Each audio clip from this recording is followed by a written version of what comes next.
Today's guest is Teresa Holfeld. She is the CEO and founder of the Hamburg Coding School, which provides courses on software development. In addition to that, Teresa is also the co-founder of Small and Modern, which is a software development firm focused in web and mobile and backend development, along with machine learning and data science. And I know we were talking beforehand, Teresa, you're a lot more in the mobile space. That's very popular right now, but we'll hear a bit about that. But thank you first for joining me today. Yeah, thanks for the invitation. I'm very happy to be here. So for those who haven't met you, talk a bit about your background. Where are you from? Who are you? And what is it that you do? Yeah, so I'm from Hamburg in Germany. That's where I live and where I spent most of my life. I have a background in software development. I used to be a Java developer, later an Android developer. And I ended up founding two companies. You have already introduced them. One of them is a coding school, and the other one is a small software company where we do mainly mobile app development. So what caused you to go into software development to begin with?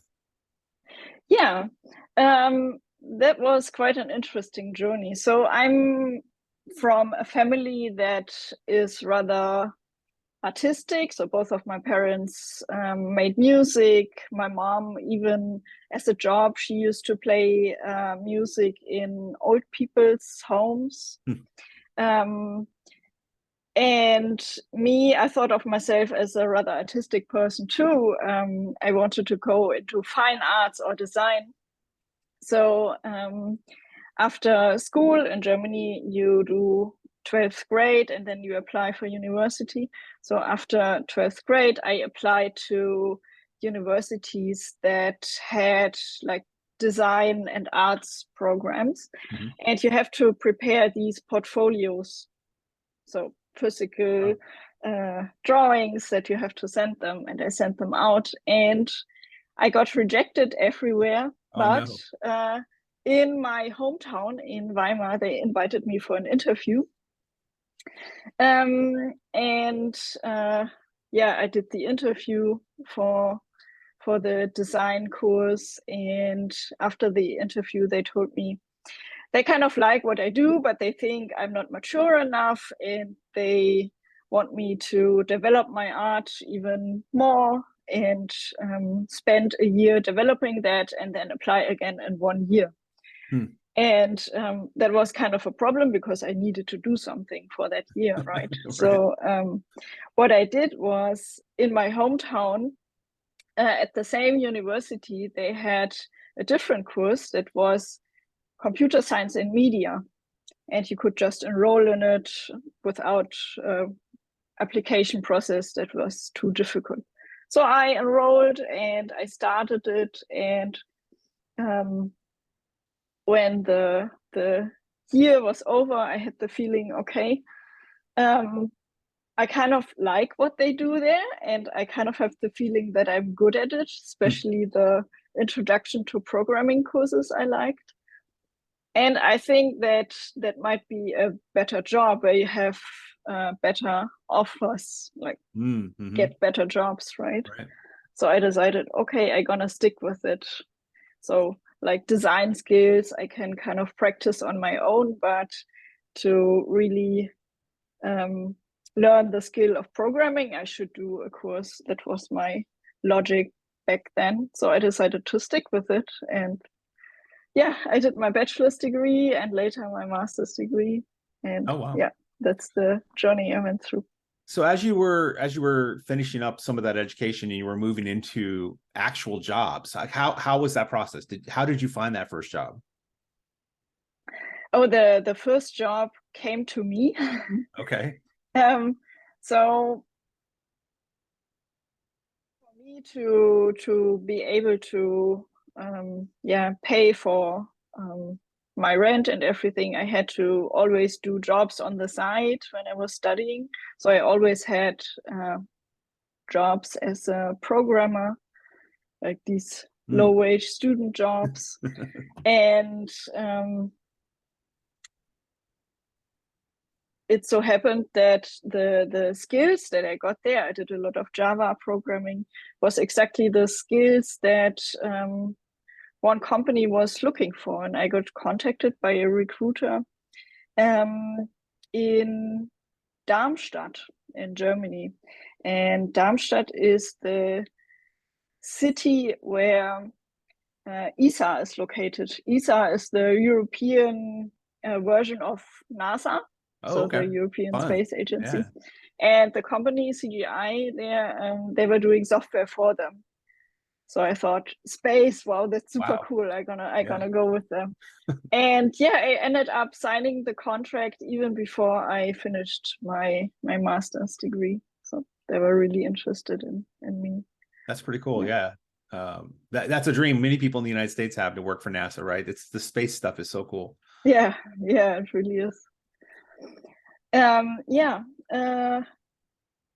But I think I would have gotten the job if I hadn't done the student jobs as a programmer. That was the thing. Looking back, I would say the education that I got in Germany wasn't the best. In Germany, university is free. Well, basically free. You don't have to pay like a lot amount of money to be able to study, and you even can apply for grants to support yourself. But it's done in that way. So the professors, they are funded by government money as well, right?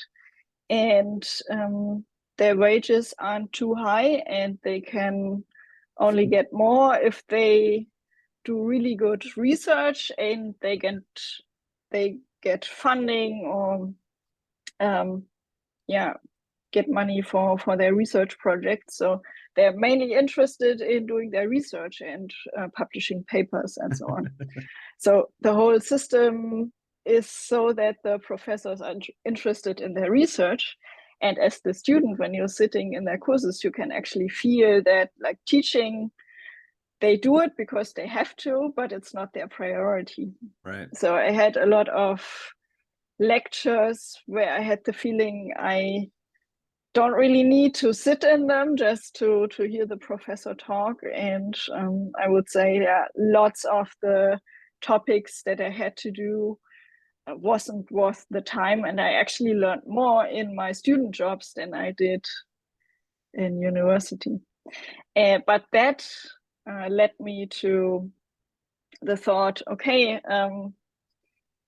if university is not really good at teaching like the hard skills, the programming skills, maybe we should offer them. Maybe people are wanting to buy courses to actually learn Java or Android programming or JavaScript and so on. And that's how the idea was born to found Hamburg Coding School. Wow, that's very interesting. And was that early on in your career then, from that realization? It was about 3 years after I graduated. So I had already worked at 2 different companies. And at that time, I started going to a lot of conferences. And in one of the conferences here in Hamburg, there was one talk where I was sitting in, and this talk was by a person called Nico Lummer. That he's a sort of angel investor. So an investor, I think he's running Accelerator. Mm-hmm. And this person, he was giving a talk and addressing programmers and basically telling them, programmers, quit your job, because you have all the skills that you need to found a really successful business. You can make apps that make money. You are already in the technology that like many want to go into. And that was inspiring me so much that I thought, okay, I want to do that. I want to found my own thing. And yeah, I talked to a friend of mine, another woman who helped me figuring out. She worked at different startups and could tell me a little bit about the the things I need to consider. And yeah, I ended up bootstrapping my own company, Hamburg Coding School. That was back in 2017. Wow. That's pretty interesting to me, right? Here in the US, I would say it's similar in that I paid for a college education, and I don't think those classes addressed anything I actually did at work, right?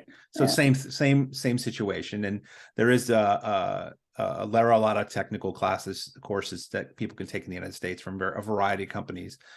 But the fact that you recognize that early on, and then also were inspired by the whole quit your job, and that's the thing I never did as a developer. I never quit my job. I always worked for companies and started your own thing. That's very inspiring, because there's a value to kind of controlling your own destiny, isn't there? Yeah, definitely. Yeah. And yeah, I was always a person who likes to do their own projects. So even as a kid, I would be the one like who's initiating, for example, with the friends in the village where I grew up.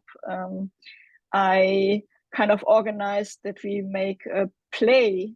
So we would kind of make scripts and think of a plot, like coming up with everything ourselves and present it to our parents.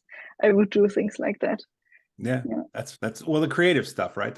And that people, I don't think a lot of people recognize that people who do software coding, there is an art to it, because Definitely. there's so many ways to accomplish the goal. Yeah. Yeah. And for me, when I started my first company, Hamburg Coding School, I think I was a little bit naive when I started it because I didn't know what I was going into. Um, and I realized quickly on that I basically have no skills at marketing, at sales, at the business part because I don't have a business background, right? And then I realized that I had one skill that I learned with software development, and that was figuring things out. Yep. You know, if you have a problem and you can't find the solution, you get on Google, you watch YouTube videos, and I basically YouTubed my way through it and figured out all the things about tax, about finance, about marketing, everything. Yeah. Wow. So then what brought you, and I have some assumptions, but what brought you to starting your second company, which is more directly related to producing software products for people? Yeah, so also like a funny story. When I founded Hamburg Coding School, that didn't go well from the beginning, right? Because I was pretty much inexperienced. So on the side, I would do freelancing. So I worked as an Android developer and did freelance gigs, mostly like 50% of my time, and the other 50% I would spend on the business.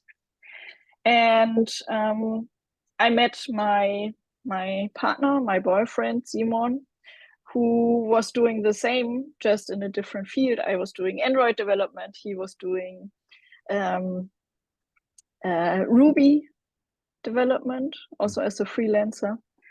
And at some point, we both realized, yeah, so these freelance gigs, they are mostly like we go to other companies, to their developer teams, and work with them. And what they do, what our tasks are, is mostly boring stuff like creating a new button that's supposed to be blue instead of green, things like that.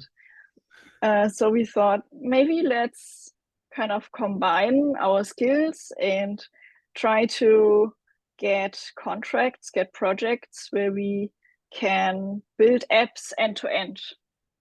I do the front end part, the Android part, and Simon does the backend part. And that's what we did. So we founded GmbH, which is the German form of limited, and yeah, it's called Small and Modern, and we have we are 5 people now in the company, so it's still very small, but we can do end-to-end app development and web development. That's very exciting, because you solve that problem with the Hamburg Coding School of, the education we get in college isn't tactical enough, right? It's not the specific languages and frameworks that you're going to use to actually build apps, right?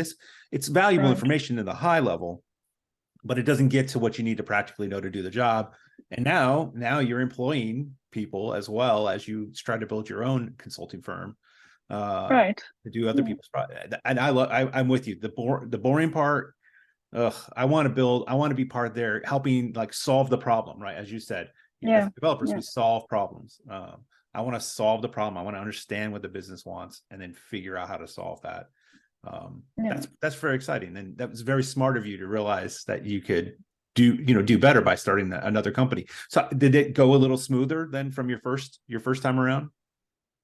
Yeah, it also had its bumps, Sure, but it grew much faster than the coding school in the initial years. Yeah.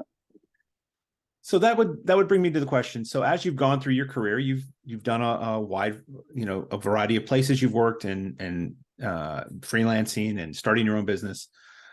What's something that you recognize along the way that in our field we just don't do well, and definitely could do better? So, if we came to you, Teresa, and said, Teresa, you get to change the way we do something in IT, in software development world, or in business, what would that be for you? Yeah, one topic that's very dear to my heart is like women in tech and also in leadership positions. There are way too few of them.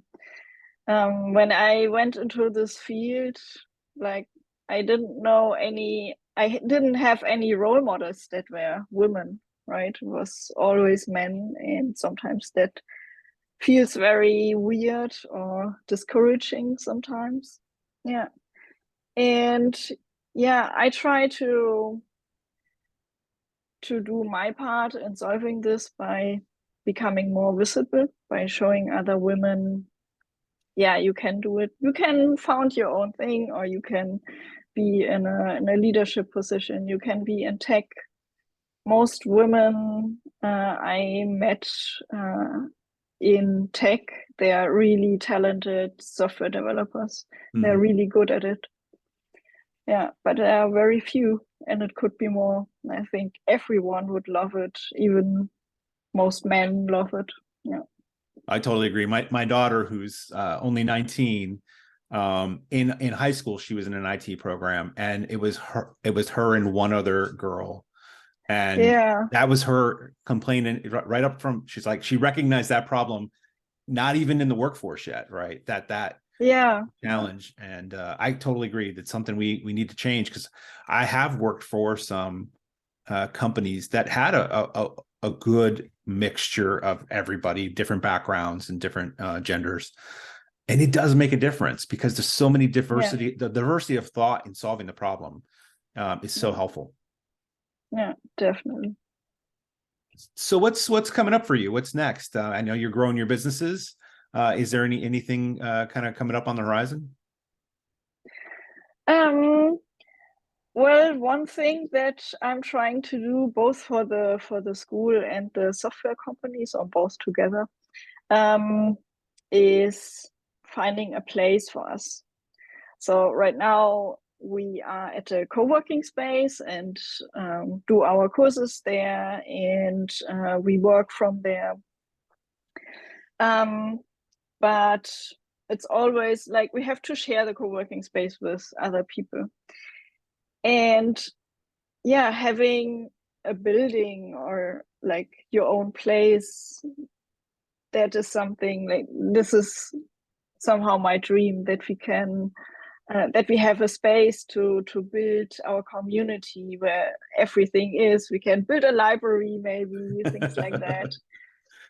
Host our own meetups. You know, Right. I think that would be super cool, and yeah, that's what my plan is for the next years, to find something like that. That's amazing. Well, Teresa, it's been great getting to know you and hearing about your journey, and very excited for you, and look forward to seeing when that happens. Thank you so much.